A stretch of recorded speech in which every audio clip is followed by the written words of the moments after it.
Je suis Clotilde Dussoulier et vous écoutez l'un de vos épisodes coup de cœur de Change ma vie, Rituel du matin, rituel du soir.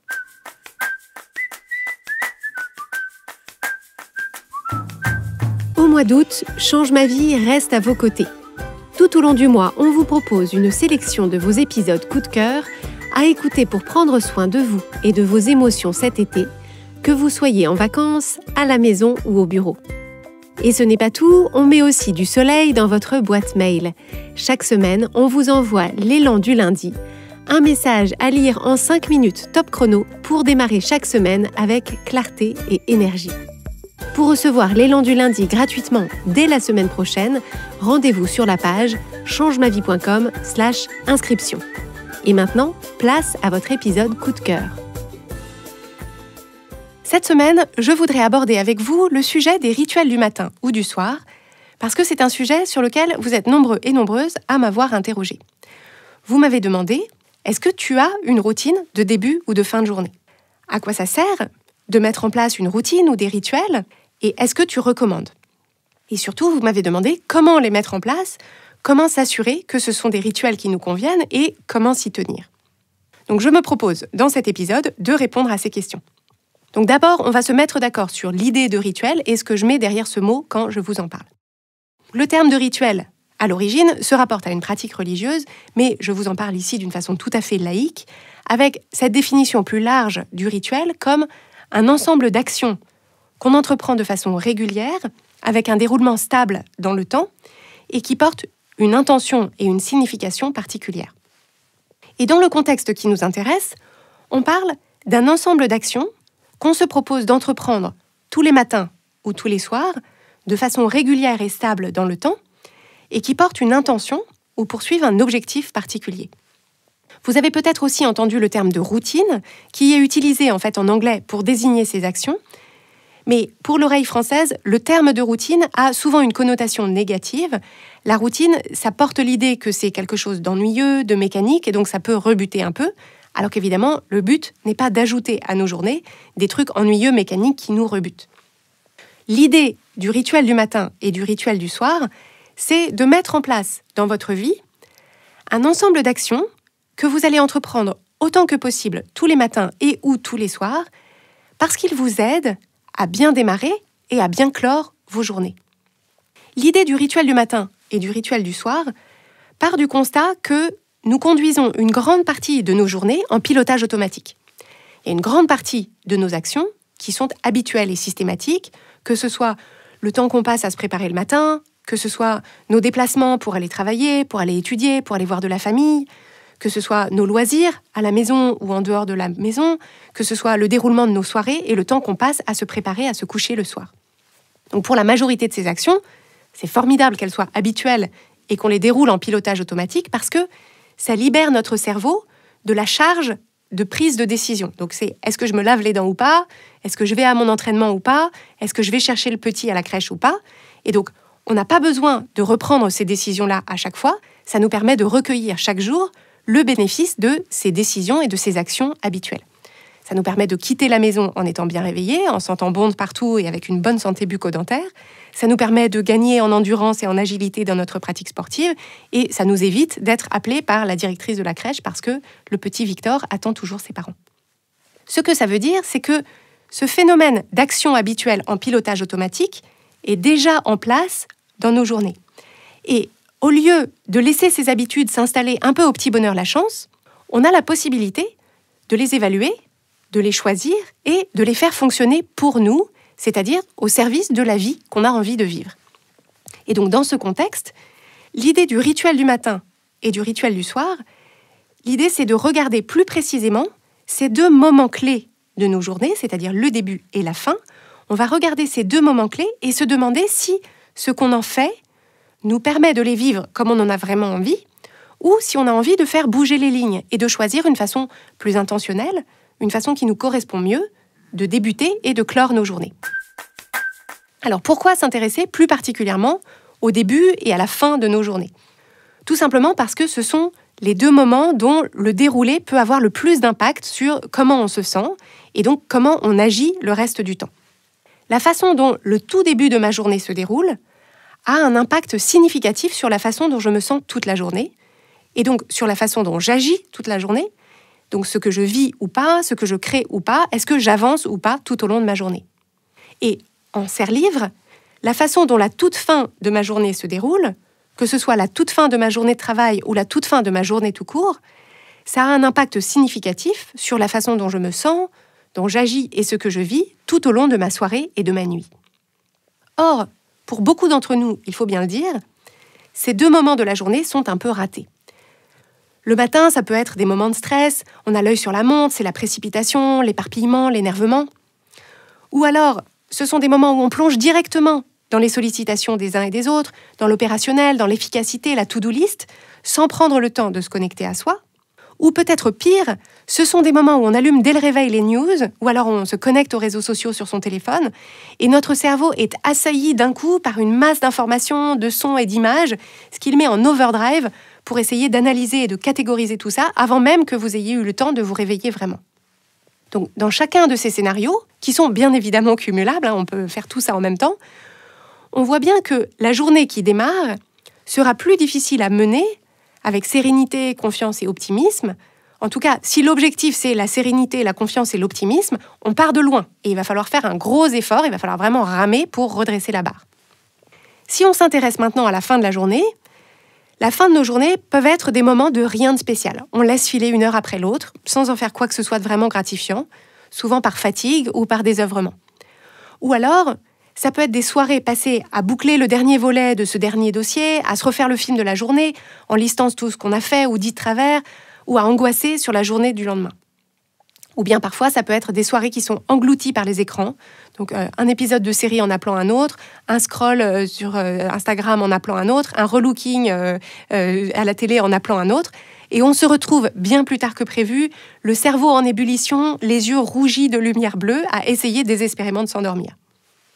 Donc si certains de ces scénarios vous semblent douloureusement familiers, et si vous avez envie de changer la trajectoire de vos journées, de vos soirées et de vos nuits, ça vaut la peine de vous intéresser à la mise en place d'un rituel du matin et ou d'un rituel du soir.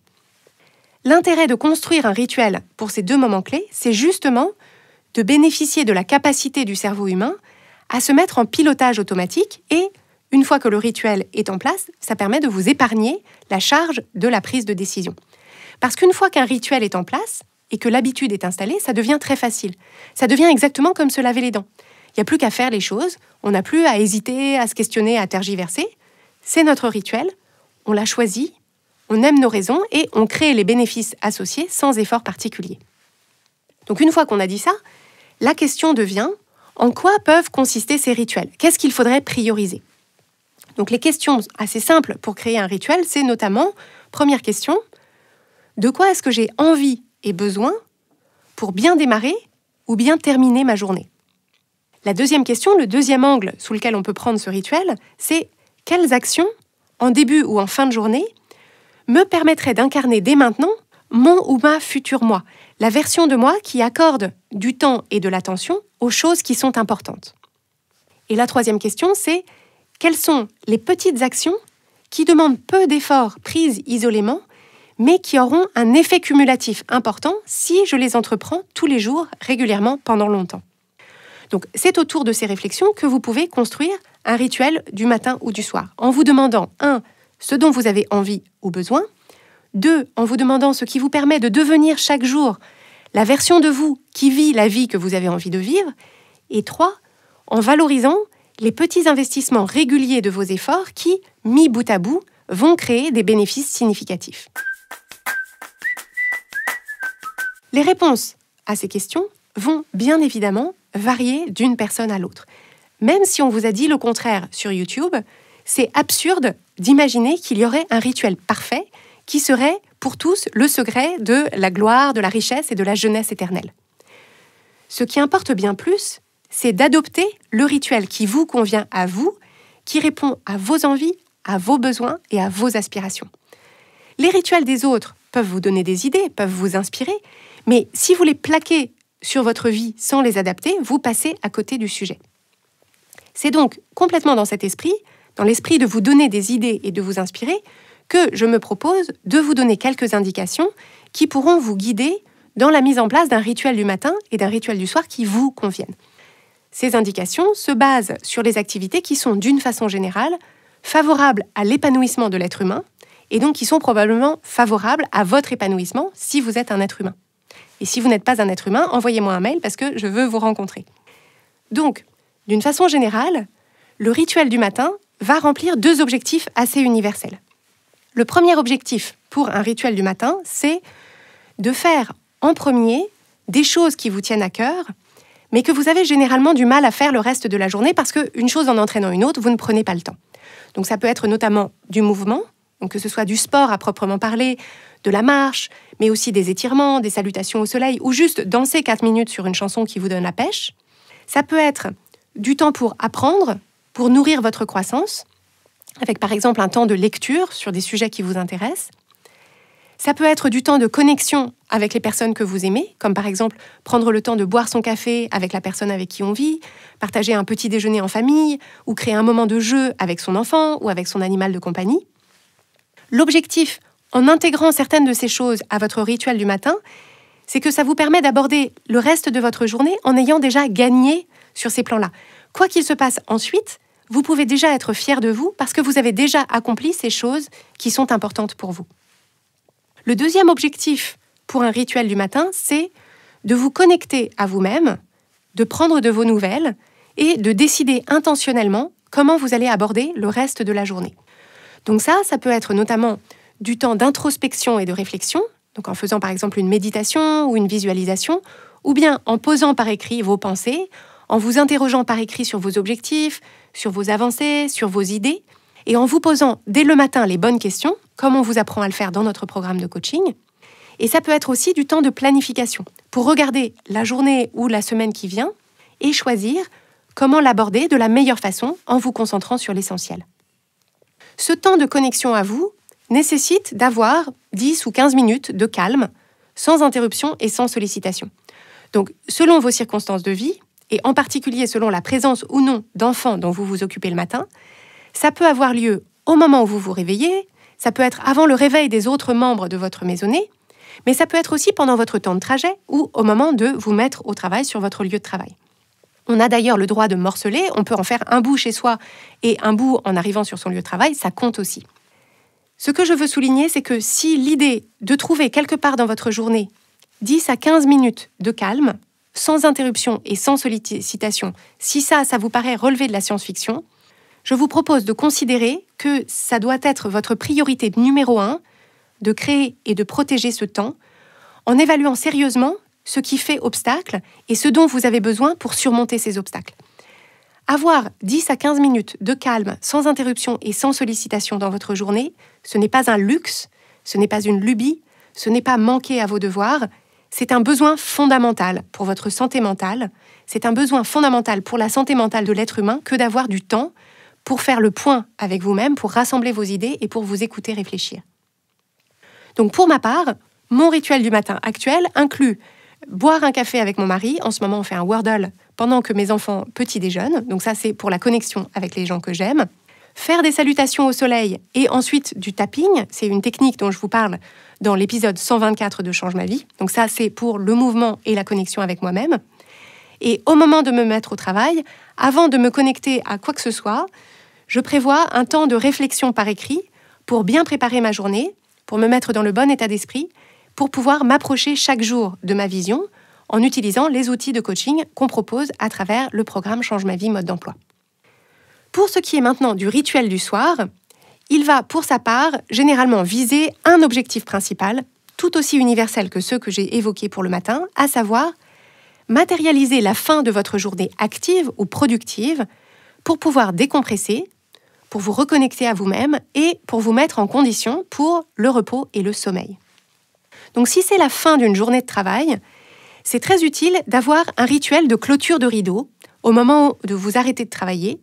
Et donc ça peut être par exemple de noter par écrit là où vous en êtes dans vos différentes tâches, ce qui reste éventuellement en suspens et ce à quoi vous allez vous atteler le lendemain, comme une espèce de passation entre le vous d'aujourd'hui et le vous de demain. Et ça permet d'éviter que votre cerveau passe cette liste en boucle toute la soirée. Et c'est une opportunité précieuse, ce rituel de clôture de rideau. Donc, quand je parle de clôture de rideau, j'ai l'image quand on ferme une boutique du rideau de fer qu'on tire pour fermer la boutique. Donc, cette clôture de rideau, c'est une opportunité précieuse de pratiquer quelque chose de très important qu'on vous apprend à faire dans notre programme de coaching pour maintenir votre élan, c'est-à-dire prendre la mesure de toutes les façons dont vous avez avancé. Tout ce que vous avez appris aujourd'hui, tout ce que vous avez fait de bien, même dans les difficultés, et prendre le temps de vous féliciter de tout ça pour pouvoir repartir le lendemain avec un carburant de confiance et de fierté. C'est tout aussi important de matérialiser la fin de la journée de travail physiquement, tout particulièrement si vous travaillez de chez vous, parce que soit vous êtes à votre compte, soit vous êtes en télétravail. Et ce rituel peut consister à ranger tout votre équipement de travail dans un tiroir, ou bien fermer la porte de votre bureau si vous avez une pièce dédiée, et ne plus y entrer avant le lendemain, ne pas ressortir le matériel avant le lendemain, en remarquant éventuellement toutes les fois dans la soirée où votre cerveau vous invite à y retourner pour finir juste un petit truc ou vérifier juste un petit détail. Donc, c'est une façon de matérialiser dans votre environnement extérieur ce que vous voulez apprendre à faire dans votre environnement intérieur, c'est-à-dire passer à une autre phase de votre journée avec d'autres intentions et d'autres activités. Cette capacité à cloisonner vraiment entre les différents chapitres de votre journée, cette capacité, elle se travaille et c'est une compétence clé qui permet de limiter la charge mentale et de diminuer notre niveau de stress ou d'anxiété.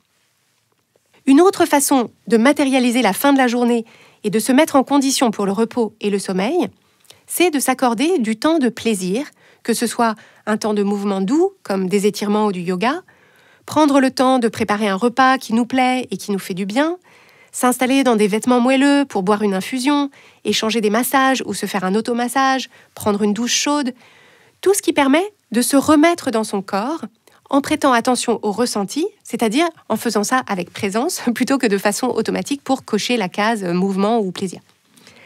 Ce qui répond aussi à ce besoin, c'est de prévoir dans votre rituel une pratique qui vous permet de débrancher mentalement. Donc, selon vos goûts et vos envies, ça peut être de la relaxation, de la respiration, de la méditation, écouter de la musique sans rien faire, ça peut être un rituel de gratitude, ça peut être un temps de prière pour les personnes qui ont une pratique religieuse. Et ce que je veux préciser, c'est que se mettre devant la télé ou devant une série peut donner l'impression qu'on débranche et qu'on décompresse, parce que le temps de l'émission ou le temps de l'épisode, on ne pense plus à sa vie, mais en réalité, ce n'est pas du tout le même bénéfice.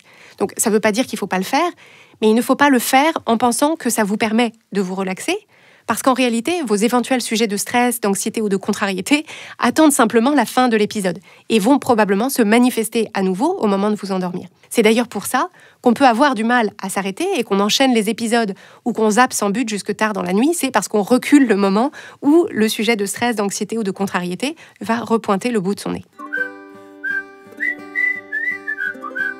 Bien mieux que ça, le rituel du soir, c'est une nouvelle opportunité de faire de la place pour vos apprentissages et votre croissance personnelle, tout ce qui nourrit votre esprit et votre vie intérieure, que ce soit de la lecture, de la formation, des visualisations, des explorations de coaching comme celles qu'on vous confie dans notre programme.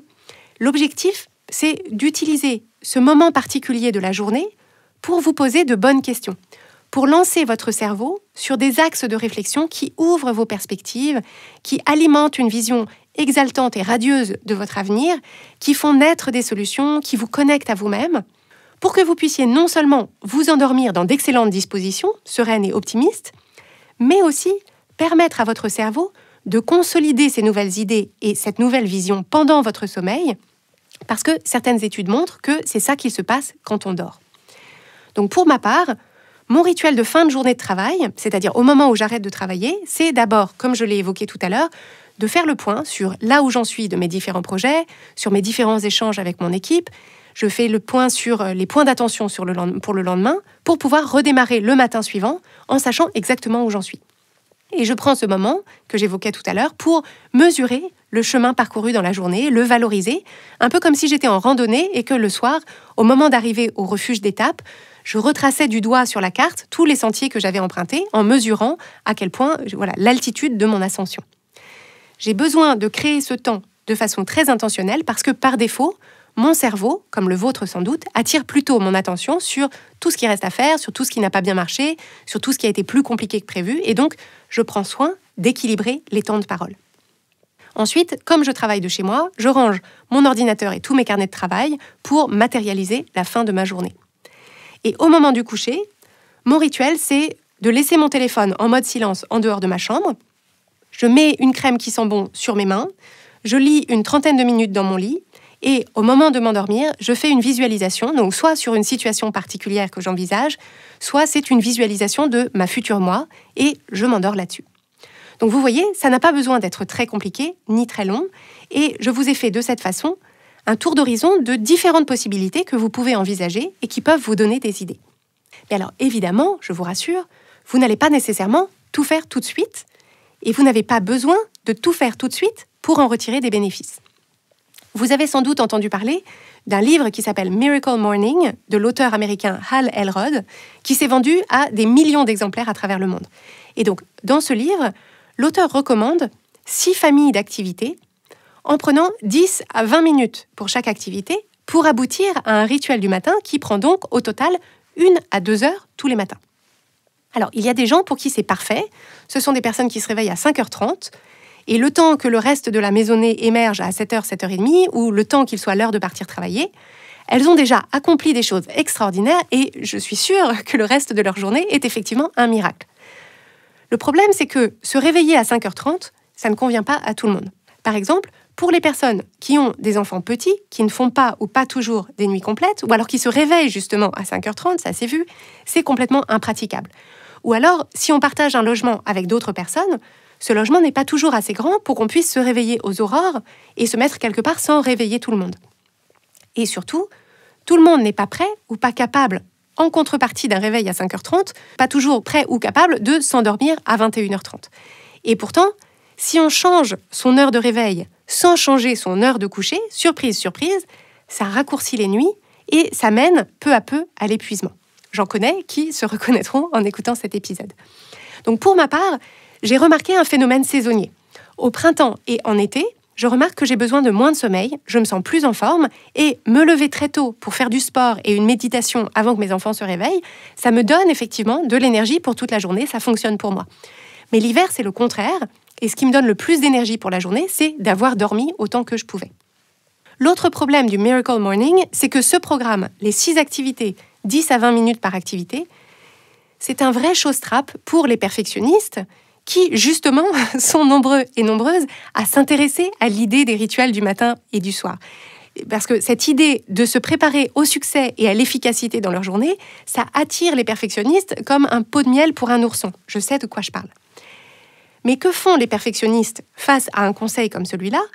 Les perfectionnistes en concluent sans hésitation que le seul bon rituel, c'est celui qui dure 2 heures. C'est celui qui coche toutes ses activités, c'est celui qu'on ne modifie jamais, qu'on ne raccourcit jamais, qu'on ne saute jamais, parce que sinon, c'est tout raté, ça ne sert à rien et on ne vaut rien. Seulement, cette approche-là ne fonctionne pas. Si vous essayez de mettre en place un rituel en mode camp militaire, en vous disant « plus c'est dur, plus c'est pénible, plus j'en bave, mieux c'est », ça ne tiendra pas. Parce que ça va être dur, ça va être pénible, vous allez en baver, vous allez vous juger et vous allez tout laisser tomber au bout de 2 jours et demi.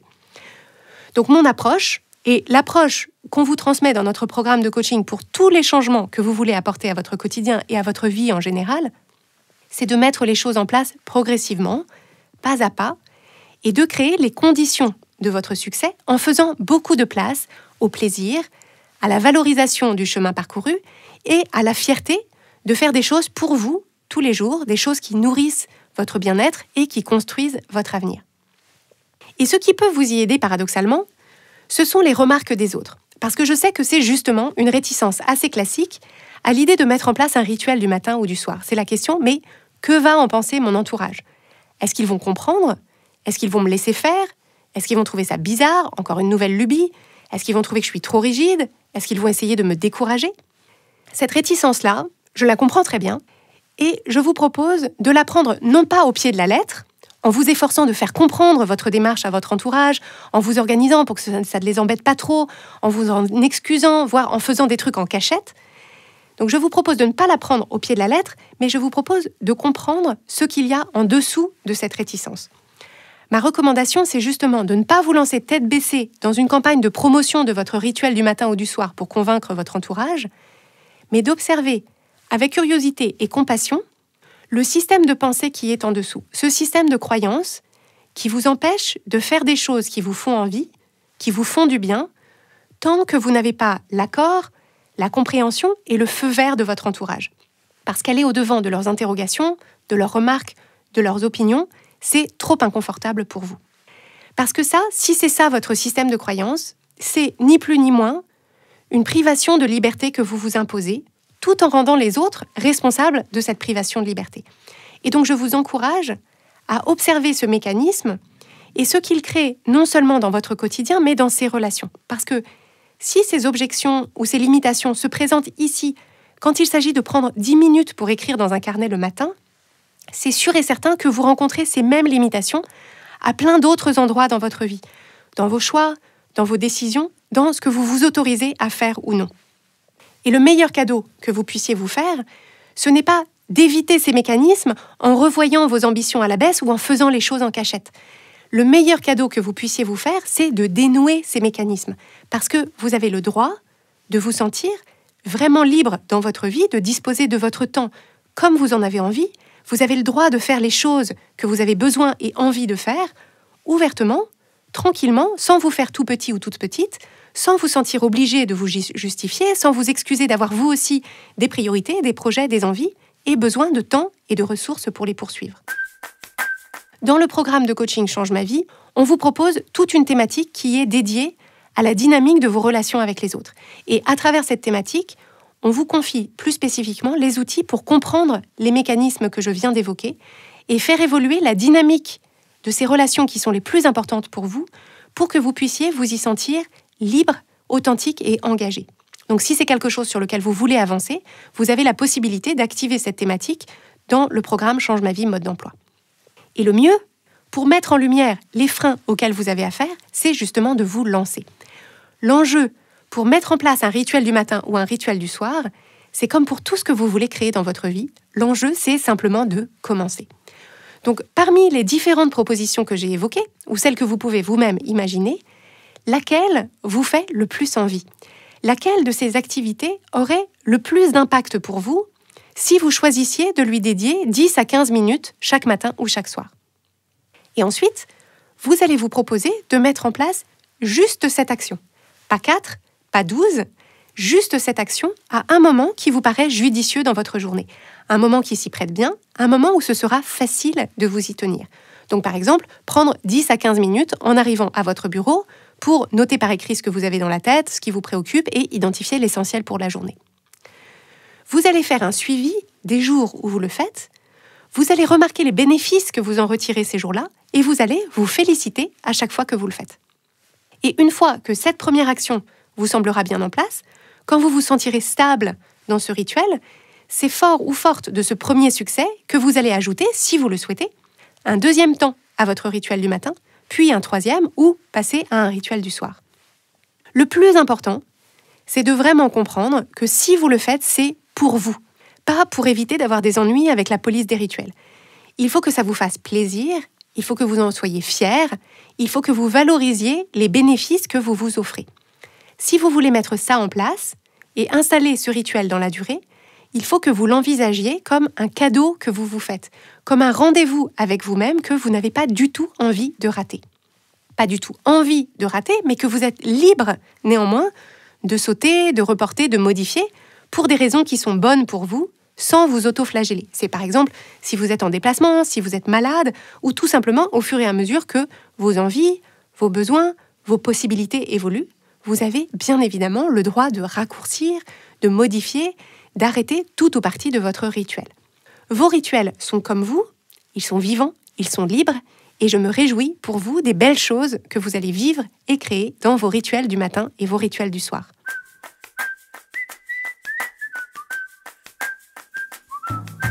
Si vous écoutez le podcast Change ma vie, c'est sans doute que vous vous posez beaucoup de questions.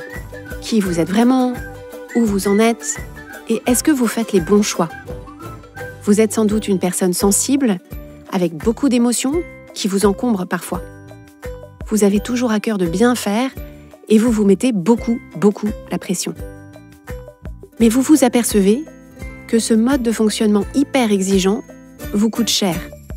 Vous ressentez beaucoup d'anxiété, Votre quotidien et vos relations manquent cruellement de légèreté et malgré vos efforts, vous n'arrivez pas à vous sentir juste bien, tranquille avec qui vous êtes et ce que vous faites.